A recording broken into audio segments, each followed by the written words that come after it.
Monsieur le Président du Présidium, Messieurs les membres du Présidium, Messieurs les représentants des États ici présents, Messieurs les représentants des peuples autochtones, c'est un honneur pour moi de prendre la parole devant cette auguste assemblée.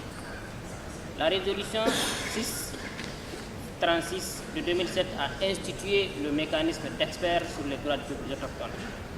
La présente session, qui est la première, est un événement important.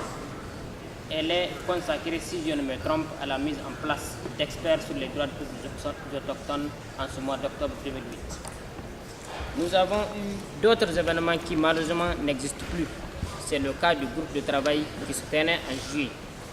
Le mécanisme d'experts des droits sur les peuples autochtones et le Conseil des Nations Unies pour les droits de l'homme doivent insister sur les normes minimales des droits de l'homme. Les experts ne doivent pas perdre de vue leur rôle qui est celui basé sur la défense des droits des peuples autochtones. Ceci dit, la déclaration est approuvée maintenant. Quelle serait la suite pour les peuples autochtones? À quand l'application effective dans tous les pays? Je pense que le mécanisme, à travers ces experts, doit réfléchir sur les stratégies pour une application effective dans tous les pays, sans exception. Sinon, ça serait dans les tiroirs dans certains pays. Monsieur le Président, les droits des peuples autochtones sont connus. Ils sont dans les 8 objectifs du millénaire pour le développement.